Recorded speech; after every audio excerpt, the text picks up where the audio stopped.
Bueno, muy bien.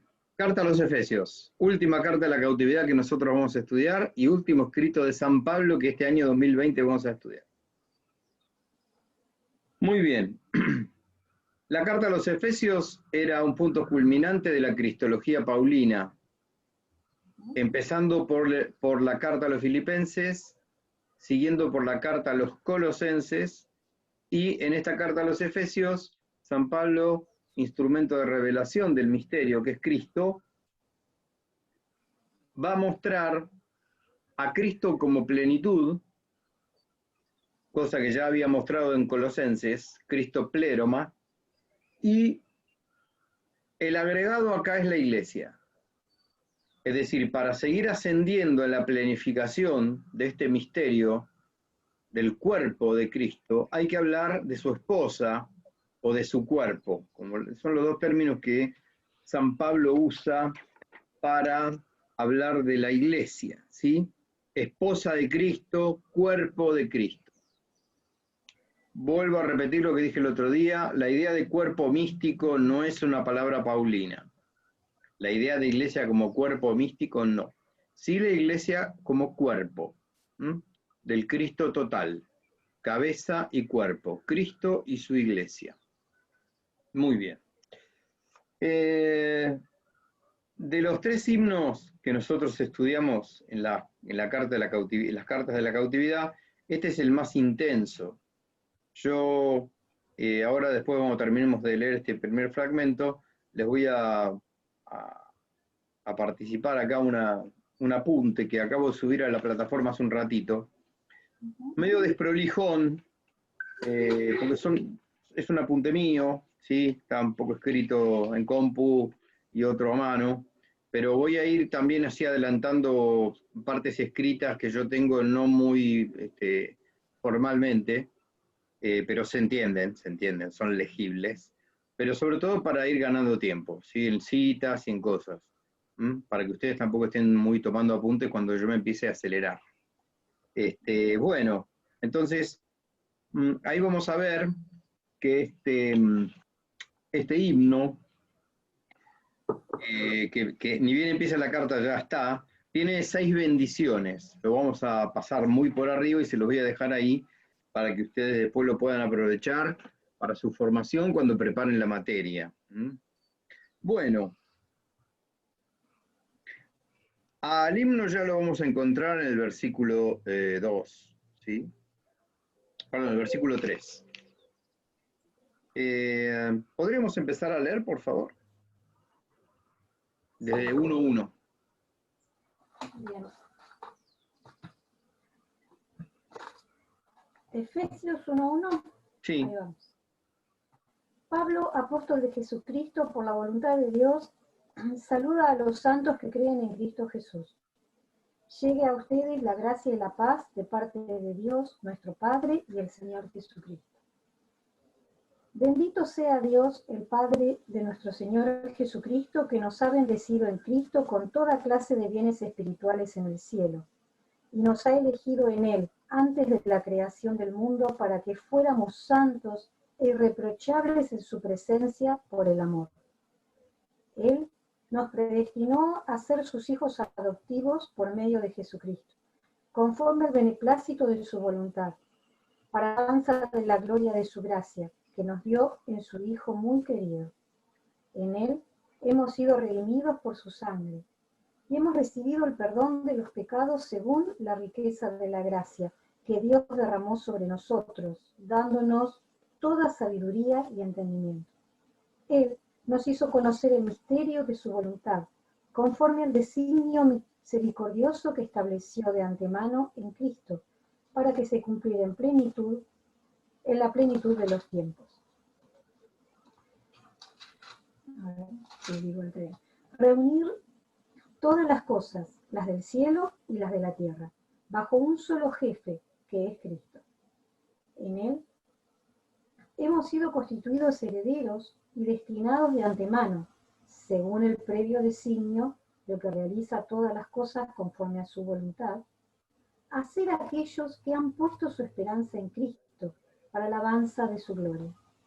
En Él, ustedes, Los que escucharon la palabra de la verdad y la buena noticia de la salvación y creyeron en ella, también han sido marcados con un sello por el Espíritu Santo prometido. Ese Espíritu es el anticipo de nuestra herencia y prepara la redención del pueblo que Dios adquirió para sí, para la alabanza de su gloria. Bueno, este himno tiene muchas partes. Nosotros este año vamos a tomar algunas, vamos a poner el acento en algunas cosas que Pablo muy densamente canta acá. Estos himnos, desde el punto de vista literario, implican una expresión poética de la inteligencia, del espíritu. No olviden ustedes que en el mundo antiguo, lo poético es lo más profundo. Nosotros lo tenemos en otro lugar, lo artístico, lo poético, lo literario. Lo tenemos más como algo ornamental. Pero no está bien eso. Para entender la poética antigua, hay que entender que cuanto más se acerca literariamente a lo poético, generalmente los grecolatinos en general, más profundo iban. Más profundo iban.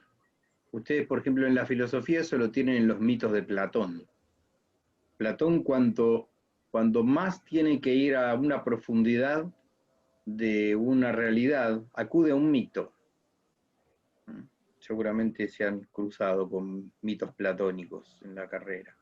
Bueno, volvemos a lo nuestro. Bendiciones. La primera bendición es al Padre, pero esto que les compartí trabaja con, vuelvo a repetir que es un apunte interno esto, trabaja con 11 bendiciones, aquí terminan, perdón, 11 bendiciones no, 6 bendiciones.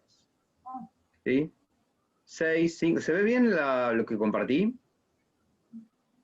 Ahí se va a ver mejor. ¿Sí? Esto que ahora esto es una especie de paréntesis. Vuelvo a repetir, son apuntes míos y yo no soy una persona organizada. Pero bueno, está por bendiciones, lo saqué del aparato crítico de la Biblia de Jerusalén esto. ¿Qué toca este himno cristológico de Efesios? Bueno, en principio un llamado a la santidad y a dar gloria. El beneplácito de su voluntad es que nosotros demos gloria a Él por Cristo. Esa es la voluntad de Dios.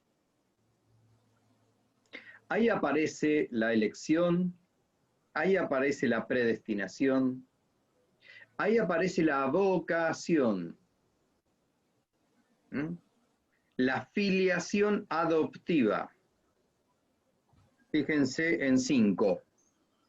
Eligiéndonos de antemano para ser sus hijos adoptivos por medio de Cristo, de Jesucristo, perdón. Según el beneplácito de su voluntad para alabanza de la gloria de su gracia. Recordemos que todo el fin último de toda la creación es, fue y será dar gloria a su Creador. ¿Está? ¿Cuál es la alabanza de esa gloria? La filiación adoptiva. La filiación adoptiva que se hace no de cualquier manera, sino por Jesucristo. ¿Sí?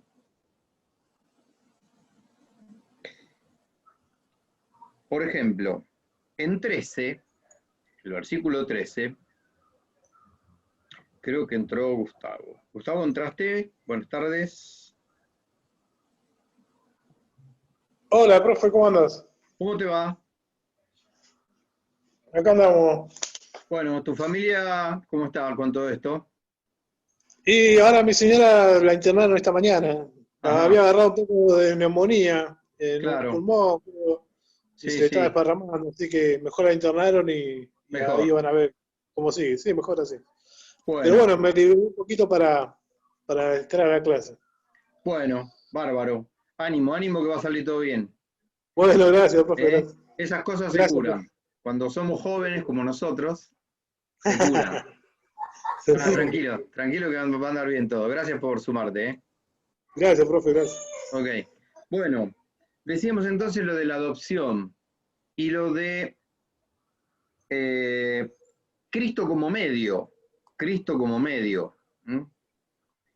En el 13 dice, tras haber oído la palabra de la verdad, el evangelio de vuestra salvación, y creído también en él, ahí se es hijo de Dios.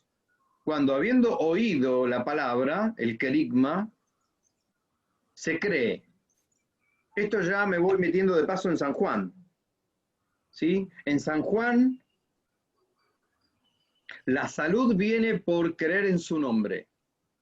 Es hijo de Dios y tiene el sello del Espíritu Santo el que cree lo que se le anunció, no el que no cree en lo que se le anunció. Cuidado con esto. Vuelvo a repetir, estamos en un momento de la iglesia en donde el indiferentismo religioso empieza a serpentear fuera y dentro de la predicación de la iglesia. San Pablo y San Juan son dos autores que van al meollo de este asunto. No se es hijo de Dios por nacer de mamá y papá. Eso es ser hijo de Adán, no de Cristo.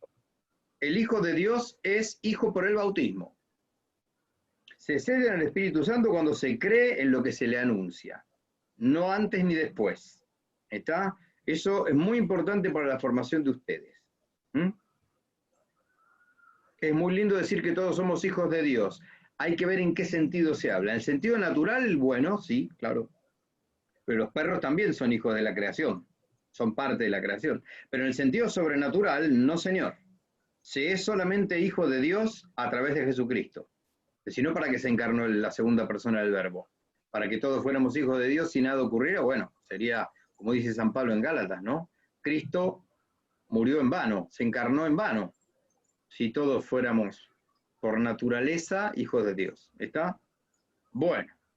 Lo cual no quiere decir que Dios no nos ame a todos, ¿eh? ¿Sí? Bueno. En el versículo 11 se refiere al pueblo de Israel. A él, a Cristo, ¿no? Por quien entramos en herencia, elegidos de antemano según el previo designo del que realiza todo conforme a la decisión de su voluntad, para hacer nosotros alabanza de su gloria. Ahí va el pueblo judío. Y en el 13, a los gentiles. En él también vosotros, tras haber oído la palabra de la verdad, el evangelio de vuestra salvación, y creído también en él, fuisteis sellados con el Espíritu Santo de la promesa.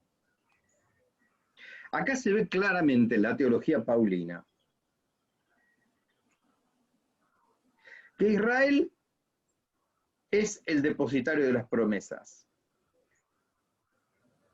Pero el heredero de la promesa es el que cree en él una vez que se le anunció el Evangelio.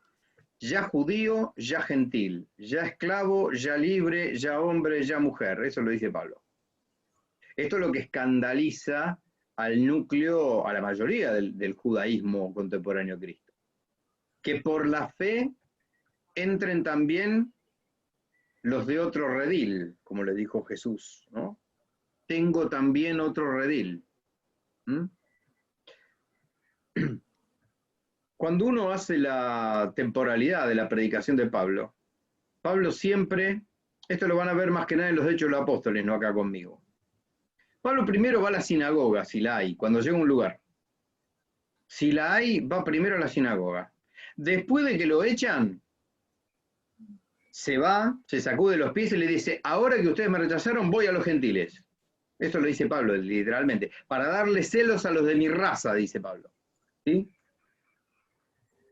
Eso es muy importante porque recuerden ustedes que en el Concilio de Jerusalén se dividen un poco las jurisdicciones apostólicas de predicación entre Pedro y Pablo. Pedro va a los judíos, a las ovejas descarriadas del pueblo de Israel, y Pablo es el apóstol de los gentiles, pero él sabe perfectamente que, como le dice el Señor a la samaritana, la salvación viene por los judíos.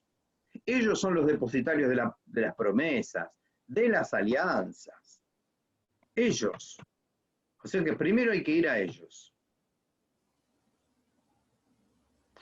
Estoy leyendo, paréntesis, estoy leyendo unas revelaciones privadas de la beata Catalina de Emmerich sobre la vida pública de Jesús. Muy interesante, ¿eh? Desde el punto de vista literario es muy buena literatura. Vuelvo a repetir, es una revelación personal, con lo cual tiene nada más que el Nilostad, pero bueno, no es de fe ni mucho menos. Pero ella describe con mucha precisión todos los itinerarios de Jesús, y Jesús hace lo mismo en los escritos de ella. Jesús hace lo mismo. Es decir, a donde llega Jesús, primero va a la sinagoga. Primero va a enseñar a la sinagoga. Pase lo que pase, va primero a la sinagoga. Lo echen o lo aplaudan, va a la sinagoga. Bueno, cierro paréntesis. De acá hay que sacar algunas cosas más. Bueno, acá está el lema de nuestro instituto, ¿no? Para alabanza de la gloria y de su gracia, que es el lema de ordenación episcopal de Monseñor Plaza. El versículo 6. Tal cual así lo tienen en Jerusalén. Leborati lo traduce distinto. Para alabanza de la gloria y de su gracia, ese es lo que dice el escudo del instituto abajo. ¿Sí? Bueno.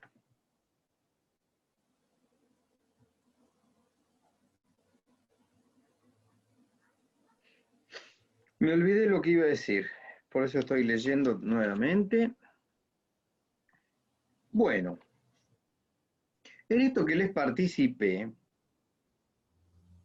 acá está. En esto que les participé tienen entonces 4 bendiciones y yo interrumpo ahí, donde dice fragmento, esperen que voy a jugar con algún chiche que tengo acá. ¿Me ven bien ahí, no? Con este cosito rojo, ¿me ven ahora? Qué lindo, estoy re contento. Tengo esta computadora que puedo compartir pantalla. Recién ahora, en septiembre le agarré la mano. Vamos, profesor, ¿eh? Bueno, acá empieza una especie de excursus. Y después, en la página siguiente, tienen la quinta y la sexta bendición. Esto para cuando después quieran analizar el himno a los Efesios. Hay en la misa, en el ordinario de la misa, hay uno de los introitos que empieza con esto, ¿no? Bendito sea el Dios y Padre de nuestro Señor Jesucristo. Así empieza una de las misas. Uno de los introitos del misal es este. Paréntesis. Bien. Bueno, vamos a este paréntesis. Hay un curso que Monseñor Ruta dio en el instituto, en el 74, que el profesor Mayeregger lo recapituló un cachitín. Creo que el año pasado, no, este año no, el año pasado lo volvió a hacer. El padre Ruta lo hizo con el profesor Pousa, me acuerdo. Está todo tipeado, pero no está editado. Un curso hermoso. Hay un análisis, casualmente, del misterio como recapitulación en Cristo. Ese curso, la palabra, habla de la palabra con mayúscula, el logos, ¿no? Que es Cristo. Bueno, justamente, recién acá en el versículo, esperen porque yo te veo muy poco, el versículo 10, viene diciendo que se había propuesto de antemano en él revelarnos el misterio de su voluntad, para realizarlo en la plenitud de los tiempos. Este es el misterio. 2 puntos. Versículo 10. Hacer que todo tenga a Cristo por cabeza. Hacer que todo tenga a Cristo por cabeza. Vuelvo a repetir. Yo disculpen que me baje tanto a lo catequético. Guarda con creer que todas las religiones llegan a Dios. Guarda con creer que todas las religiones son lo mismo. No, señor. Todas las cosas se recapitulan en Cristo, no ni en Mahoma, ni en Alá, ni en la Torá, ni en la piedrita que brilla, ni en los ángeles estos de los libros que no tienen nada que ver con la arqueología revelada por Dios. Todo se recapitula en Cristo. Cristo es la cabeza de todo, no de los cristianos, ¿está? Eso en la catequesis hoy, yo Por eso machaco y machaco. Hoy en la catequesis es fundamental tener esto muy aprendido, muy rezado y muy vivido. Cristo es la puerta del redil, eso dice en San Juan. El que no viene por mí no puede llegar al Padre. Nadie llega al Padre si no es por mí, lo dijo el Señor. No lo dijo ni el profesor de Biblia, ni el Papa, ni San Pío de Pietrelcina, que hoy es San Pío de Pietrelcina. No, Señor, eso lo dijo el mismo Cristo. Nadie llega al Padre si no es por mí. Bueno, bien. Hacer que todo tenga a Cristo por cabeza. Bueno, vamos a analizar un poquitito este misterio de recapitular o recapitar, o hacer a Jesús cabeza de todo. A ver qué puse acá. En la carta a los Efesios, San Pablo va a mostrar el misterio como una recapitulación en Cristo. Esa frase tan hermosa y por otra parte tan difícil y sumamente compleja de esta recapitulación de todas las cosas en Cristo. Esta palabra recapitulación, anacefalaiosis en griego, a todas las cosas en Cristo, ¿qué significa? ¿Qué es recapitular todas las cosas en Cristo? La Iglesia, el magisterio de la Iglesia, hasta León XIII, no, me animo un poco más, hasta Pío XI, Pío XII, se animaba a explicitarlo. Hoy yo creo que se anima a creerlo, pero no sé si se anima a explicitarlo. Opinión del profesor esto, discutible como toda opinión. ¿El qué? De que todo tiene que ser restaurado en Cristo. Y todo tiene que ser asumido en Cristo. La política, la economía, la sociología, la ecología, todo tiene que ser recapitulado en Cristo. Digo porque estamos viviendo de vuelta en Occidente una fuerte puja entre la separación Iglesia y Estado, más que la de la Revolución Francesa. Nuestro país está siendo acosado, nuestra Iglesia está siendo nuevamente acosado, no quiero decir, pero vuelta a poner en tela de juicio por qué no se desprende todavía más del Estado. ¿Ustedes sabían, por ejemplo, que la Conferencia Episcopal Argentina el año pasado renunció al estipendio que el Estado daba, no sé si es el nombre, el sueldo que el Estado le daba a todos los obispos? En principio, como gesto no está mal porque se ajusta a aquello que decía el Señor, ¿no? Al que te pide el manto, dar el manto y la túnica, y al que te quiere obligar a ir con él 1 milla, ve con él 2 millas. Pero ojo que también, esto también es palabra de Dios. Recapitular todas las cosas en Cristo, hacer que Cristo tenga todo, a que todo tenga a Cristo por cabeza, habría que ver hasta qué punto hay que renunciar a eso. Tema discutible, ¿eh? ¿Ven? Bueno, vuelvo a repetir. En el magisterio ordinario de la Iglesia, hasta mediados del siglo XX, todavía, la Iglesia se anima a explicitarlo. León XIII lo hizo con mucho ímpetu eso, pero hasta más o menos Pío XI, Pío XII está eso. De Juan XXIII para acá hay otro planteo, ¿sí? Bueno, muy bien. Bueno, vamos al análisis del padre Rutta. Sí, ya se está terminando esto, qué cosa. Se va rápido, sí. Bueno, bien. Yo ahí puse con mis ganchos 1, 2, 3, 4. No sé si lo ven. 1, 2, 3, 4. Bueno. Anacefalaiosis se puede traducir con muchas palabras nuestras para poder aproximarnos semánticamente a lo que quiere decir el término. Ustedes saben que con el griego pasa mucho eso. El griego es una palabra muy rica. Es un idioma polisémico, conceptualmente muy cargado. Por lo cual a veces cuando se intentan traducciones no se puede dar con 1 o 2 palabras, hay que poner muchas palabras. Pasa con paráclito, pasa con logos, y pasa también con anacefalaiosis. Lo más aproximado sería, cefalea es cabeza, ¿vieron? Cefalea, dolor de cabeza. Cefalea es cabeza, anacefalaiosis sería poner la cabeza. Cabezar, no cabecear.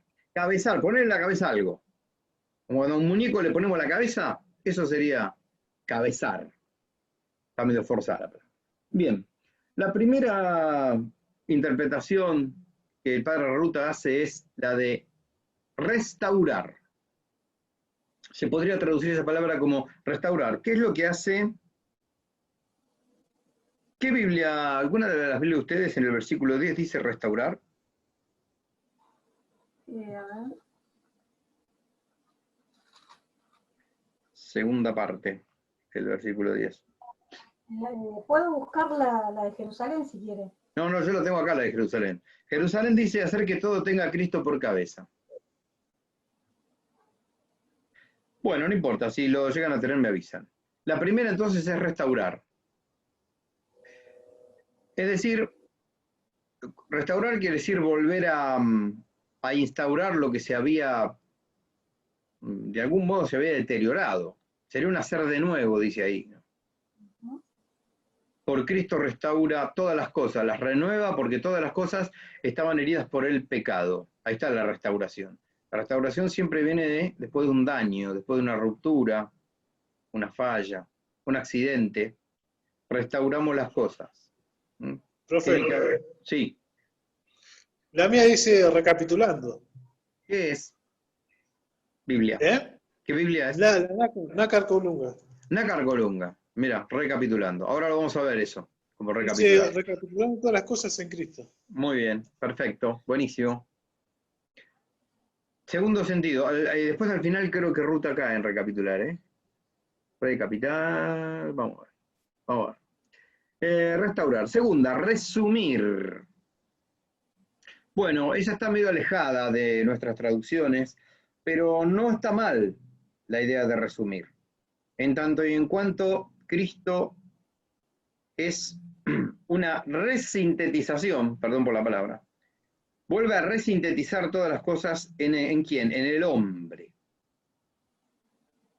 Todas las perfecciones están resumidas en Cristo. Acuérdense de la carta que dejamos la semana pasada, la carta a los Colosenses, donde Cristo es pléroma del universo.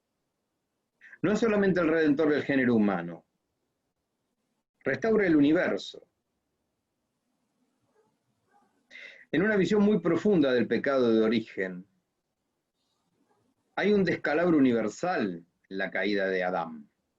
No solamente que el hombre rompe con Dios, con la naturaleza y consigo mismo, sino que hace romper al mundo consigo mismo.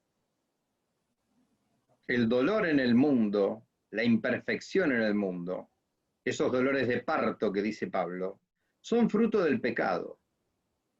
Un misterio, es el misterio más difícil que hay. El misterio del pecado original. Es profundísimo ese misterio. Resumir. El hombre, Adán, era el resumen de todas las perfecciones, hasta antes de caer. Porque en él, en Adán, Dios había resumido lo visible y lo invisible, lo material y lo incorpóreo. La piedra y el ángel, previos a Adán, estaban resumidos en Adán. Adán retenía lo material y lo inmaterial de la creación.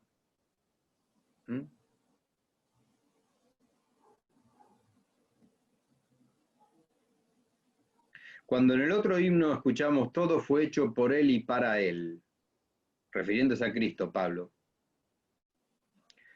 está hablando sobre todo de Cristo en cuanto hombre. Hay una línea exegética medieval, cuando se estudia la conveniencia de la encarnación, que está en Duns Scoto.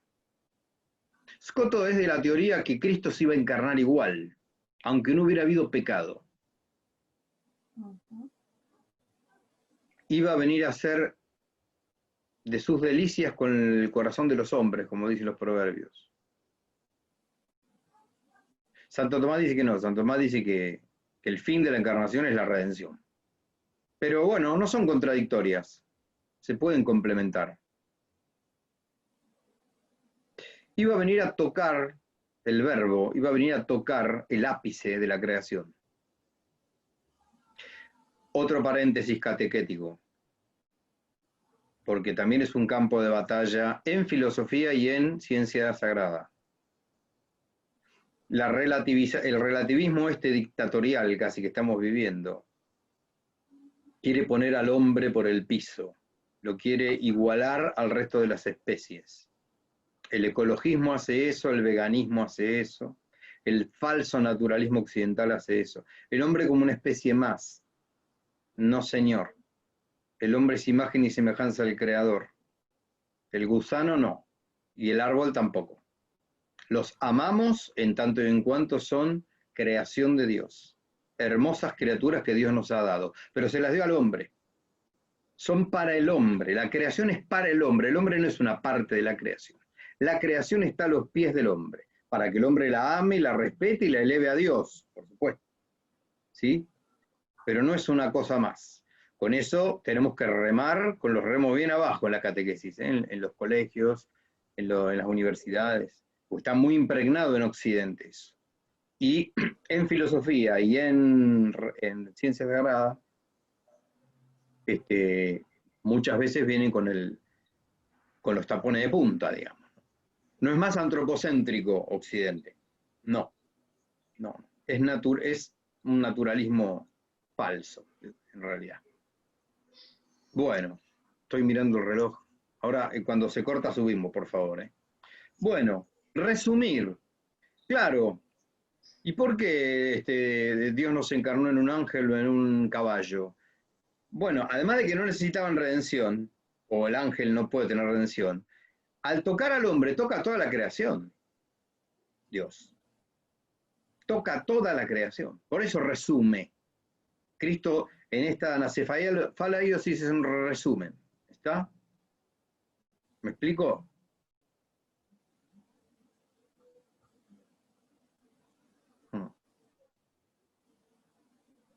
El otro día le tuve que explicar a una chica, sigo con el paréntesis, lo abro otra vez. Le tuve que explicar a una chica en filosofía, en secundario, que no puede cotejarse el veganismo con la naturaleza. Pero que muchos veganos se creen que están defendiendo la naturaleza, porque no se comen un huevo, o no comen un churrasco, ¿no? Fíjense aquello que decía Chesterton. El renunciar al orden sobrenatural termina haciendo imposible la vida natural. Quien solo se quiere remitir a vivir naturalmente, termina cayendo rápidamente en lo antinatural. Nosotros hoy tenemos parte del ecologismo que es sumamente antinatural. El ecologismo que no admite que la naturaleza tiene jerarquías, por ejemplo, que tiene cosas más importantes que otras y especies que se comen a otras y seres que se devoran los unos a los otros. Hay ramas del ecologismo, el veganismo, por ejemplo, hace eso. Bueno, eso es lo más artificial que existe, porque la naturaleza no es así. Claro, no tiene sentido de la diferencia de dignidad, ¿no? Ah, ni hablar, ni hablar. No, pero bueno, generalmente para esa postura la dignidad es una arbitrariedad humana. Digo que le colocan al hombre en la misma dignidad que el animal, y por ahí más. Sí, hasta, claro, muy bien, y hasta por ahí nomás.